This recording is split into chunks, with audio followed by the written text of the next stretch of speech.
Hello friends, आज हम लोग को रेशियो एनालिसिस पढ़ना है। रेशियो एनालिसिस में मेन चीज़ जो होती है वो क्या है? फॉर्मूला। और ये जो फॉर्मूला है ये हम लोग एक्सेल में यहाँ पे हमने एक फार्मूला तैयार कर रखा है सारा। रेशियो एनालिसिस में जो मेन फार्मूले हैं, जैसे कि आप देख लो, सबसे पहले होता है लिक्विडिटी रेशियो। लिक्विडिटी रेशियो में दो फार्मूले आते हैं, करंट रेशियो और asset test ratio. Current ratio में जो फॉर्मूला है current asset upon current liability. Asset test ratio में फॉर्मूला है करंट एसेट में से दो चीज़ें आप हटा दीजिए, स्टॉक और प्रीपेड, अपॉन क्या कर लीजिए, करंट लायबिलिटी। तो ये हो गया आपका एसेट टेस्ट रेशियो। कई लोग इसको क्विक रेशियो भी कहते हैं, ठीक है। तो अब अगर क्विक रेशियो आ गया तो ये मत सोचिएगा कि हम कुछ और पूछ रहा हो, यही चीज़ पूछ रहे हैं। नाउ नेक्स्ट होता है सॉल्वेंसी रेशियो। लिक्विडिटी रेशियो से हमें ये पता चलता है कि हम शॉर्ट टर्म लायबिलिटीज़ को पे करने के लिए हमारी एबिलिटी है कि नहीं है। लेकिन वही हम सॉल्वेंसी रेशियो में हम ये पता करते हैं कि हम लॉन्ग टर्म लायबिलिटी को पे करने के लिए क्या हमारी कैपेसिटी है या नहीं है। इसमें हम एक डेप्ट इक्विटी रेशियो निकालते हैं, जिसमें हम लॉन्ग टर्म डेप्ट को कंपेयर करते हैं हम अपने शेयर होल्डर फंड से। सबसे इंपॉर्टेंट है कि शेयर होल्डर फंड कैसे निकलेगा, तो वो equity share plus preference shares plus reserve and surplus और माइनस इसमें से कर देंगे फिक्टिशियस एसेट्स। फिक्टिशियस एसेट्स ध्यान रखिएगा, फिक्टिशियस एसेट्स का मतलब क्या है? Deferred revenue expenditure, just like शुरुआत में इनॉग्रेशन एक्सपेंस होता है, प्रिलिमिनरी एक्सपेंस होता है, ये सब किस में आते हैं? ये सब आते हैं फिक्टिशियस एसेट्स में। नेक्स्ट आपका है प्रोप्राइटरी रेशियो। प्रोप्राइटरी रेशियो हम देखना चाहते हैं कि टोटल एसेट में प्रोप्राइटर का कितना हिस्सा है। तो अगेन कुछ और नहीं करना है, शेयर होल्डर फंड जो अभी ऊपर निकाला था उसको डिवाइड कर देना है टोटल एसेट से। बिजनेस की टोटल एसेट से डिवाइड करेंगे तो हमें शेयर होल्डर फंड पता चल जाएगा। Interest coverage ratio. Interest coverage ratio का मतलब हम ये पता करना चाह रहे हैं क्या कंपनी की इतनी कमाई है कि हम अपने लोन के ऊपर जो इंटरेस्ट है उसे हम चुका सके। तो इसको हम लोग निकालते हैं EBIT अपॉन इंटरेस्ट चार्ज से। EBIT मतलब interest before earning before interest and tax, और इसको डिवाइड कर देंगे इंटरेस्ट चार्ज। फिर देखिए अगला जो रेशियो होता है वो है हमारा एक्टिविटी रेशियो। एक्टिविटी रेशियो में हम लोग देखते हैं अपने फर्म की परफॉर्मेंस, हमारा फर्म का परफॉर्मेंस कैसा चल रहा है। इसमें हम लोग जो भी रिजल्ट लाते हैं वो नंबर ऑफ टाइम्स में आता है। जैसे inventory turnover ratio, how quickly हम अपने स्टॉक को हम बेच ले रहे हैं, ठीक है ना। जैसे इसमें हम लोग क्या करेंगे, कॉस्ट ऑफ गुड सोल्ड को डिवाइड करेंगे एवरेज स्टॉक से। सपोज करो इसका रिजल्ट आया 6, तो यानी 6 टाइम, यानी साल भर में हम 6 बार स्टॉक को खरीदते और बेचते हैं। कॉस्ट ऑफ गुड सोल्ड का फॉर्मूला कैसे निकलेगा, कॉस्ट ऑफ गुड सोल्ड कैसे कैलकुलेट होगा?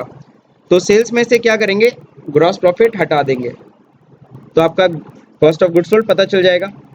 लेकिन सपोज करिए आपको ग्रॉस प्रॉफिट नहीं पता है, तो आप दूसरा फॉर्मूला यूज करिएगा, opening stock plus purchase plus direct expenses minus closing stock.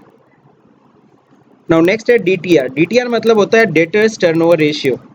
Debtors turnover ratio का बहुत सिंपल सा फॉर्मूला है credit sale upon average credit debtor. इस फॉर्मूले को याद करने का इतना आसान तरीका है, आप डेटर की बात कर रहे हो तो डेटर बनता कब है? जब हमारा क्रेडिट सेल होता है, उधार बिक्री होगी तब तो हमारा क्या होगा, डेटर तैयार होगा। उसको डिवाइड कर देंगे किससे? Average debtor. एवरेज डेटर का मतलब क्या होता है? साल के शुरुआत में कितने के डेटर थे, साल के अंत में कितने के डेटर थे, उसको जोड़ो, डिवाइड बाई 2। उसी तरह से एवरेज स्टॉक ऊपर दिया था, उसमें भी वैसे ही करना था, opening stock plus closing stock divide by 2। अगर हमें देखना है डेटर्स कलेक्शन पीरियड तो कुछ नहीं करना है, उसे 12 से डिवाइड कर देना है DTR को, तो हमें ये पता चल जाएगा कि हम डेटर से कितने दिन में पैसा वसूल लेते हैं। क्रेडिटर टर्नओवर रेशियो CTR, तो इसको हम क्रेडिट परचेज को डिवाइड करते हैं किससे? एवरेज क्रेडिटर से, ठीक है ना। Average creditor again opening creditor, यानी कि साल के शुरुआत में कितने क्रेडिटर थे, साल के अंत में कितने क्रेडिटर थे, उसको जोड़ के डिवाइड बाई 2। अब अगर हमें देखना है कि क्रेडिटर्स को हम कितने समय के अंदर हम पेमेंट कर देते हैं, तो इसके लिए हम क्या करेंगे, जो भी 12 से अगर हम CTR को डिवाइड कर दें तो हमारा पता चल जाएगा कितने मंथ में हम उसको पेमेंट करते हैं। अगर हम डेज में जानना चाहते हैं तो इसको 365 डेज से हम डिवाइड करते हैं। Next important formula is profitability ratio. Profitability ratio में हम लोग ये पता करते हैं कि हमारी प्रॉफिट अर्निंग कैसी चल रही है। हम कितना सामान, हम 100 रुपये का सामान बेचते हैं तो कितनी प्रॉफिट कमा लेते हैं, कितना ग्रॉस प्रॉफिट कमाते हैं। तो gross profit upon sale, net sale, यहाँ देखिए सेल नहीं लिखा गया, क्या लिखा गया है? Net cell. नेट सेल का मतलब होता है सेल माइनस सेल्स रिटर्न। तो gross profit upon net cell multiply by 100, this is your gross profit ratio. Now net profit ratio अगर आपको निकालना है तो same net profit divide by net cell multiply by 100। अगर सपोज करिए gross profit ratio आता है 40%, इसका मतलब है अगर हम 100 रुपये का सामान बेचते हैं तो 40 रुपये हम प्रॉफिट कमाते हैं। और अगर हम नेट प्रॉफिट रेशियो का मतलब, अगर हम सपोज करिए नेट प्रॉफिट रेशियो आपका 25% आ रहा है, 25% का मतलब होता है कि अगर हम 100 रुपये का सामान बेचते हैं तो 25 रुपया हमें नेट प्रॉफिट हाथ में आ जाता है। Next operating ratio. Operating ratio का मतलब है हम सिर्फ और सिर्फ उन्हीं खर्चों से मतलब रखेंगे जो हमारे बिजनेस के ऑपरेशन से रिलेटेड हैं। तो इसमें हम कॉस्ट ऑफ गुड्स सोल्ड में हम जोड़ देंगे क्या, ऑपरेटिंग एक्सपेंसेस, और उसको डिवाइड कर देंगे किससे, नेट सेल। तो आपका ऑपरेटिंग रेशियो निकल जाएगा। सपोज करिए ऑपरेटिंग रेशियो आता है 80%। अगर 80% ऑपरेटिंग रेशियो आता है, इसका मतलब समझ जाइए कि हम 100 रुपया बेचने में, 100 रुपया बेचने के लिए हमें 80 रुपये खर्च करने पड़ते हैं, तब जाके हमारा 100 रुपये का बिकता है सामान। अगला है market value ratio. Market value ratio में बार बार सबको बोलता चला आया हूँ कि मार्केट वैल्यू रेशियो सिर्फ उन्हीं लोगों के लिए है जिनका मार्केट में शेयर हो। जैसे रिलायंस कंपनी, टाटा कंपनी, इन लोग का मार्केट में शेयर है, तो ये लोग मार्केट वैल्यू रेशियो जरूर चेक करेंगे। और हमेशा जब भी ये रेशियो निकालते हैं हमारा, ये हमेशा रुपीज़ में आता है। इसमें सबसे इंपॉर्टेंट रेशियो होता है EPS, अर्निंग पर शेयर, यानी एक शेयर पे अगर मान लीजिए मैंने उस कंपनी का एक शेयर लिया है तो उस पर मैं कितना कमा रहा हूँ। तो हमें क्या करना होगा, जो भी नेट इनकम उस कंपनी की आ रही है आफ्टर टैक्स देने के बाद, उसको माइनस कर देंगे उसमें से प्रेफरेंस डिविडेंड। प्रेफरेंस डिविडेंड क्यों, क्योंकि प्रेफरेंस डिविडेंड सबसे पहले देना पड़ता है। उसको डिवाइड कर देंगे किससे, यानी नेट इनकम आफ्टर टैक्स में से प्रेफरेंस डिविडेंड का पैसा हटा दिया, फिर जो हिस्सा बचा वो हमारा हिस्सा बचा, यानी number of equity share.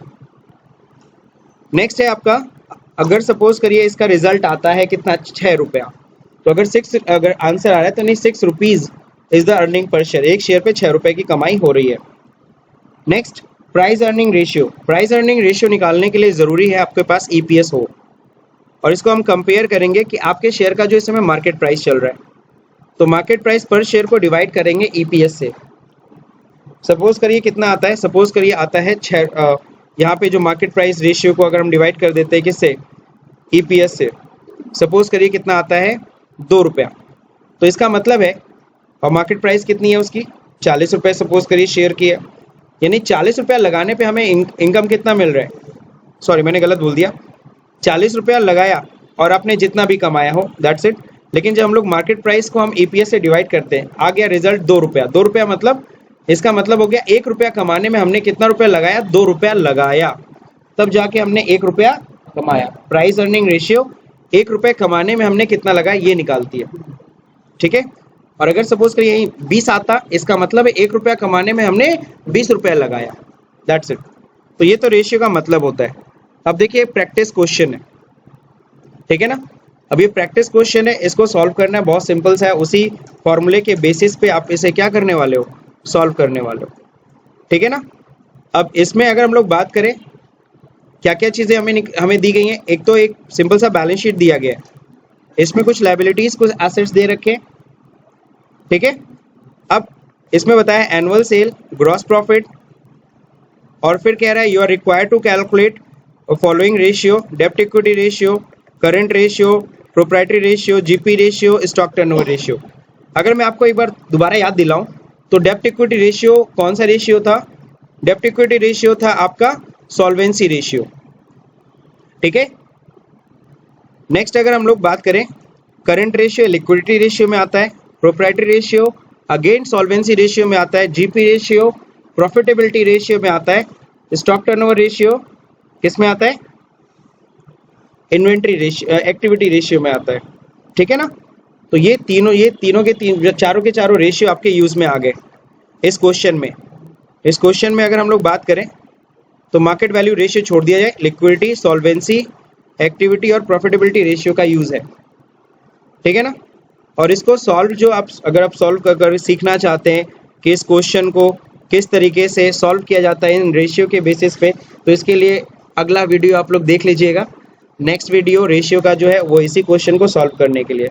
So thank you for watching this video, जिसमें आपको मेरे ख्याल से रेशियो की अंडरस्टैंडिंग तो समझ में आ गई होगी। अगर अच्छा लगा लाइक करिए, शेयर करिए, भले सब्सक्राइब करें ना करें कोई इशू नहीं है। Thank you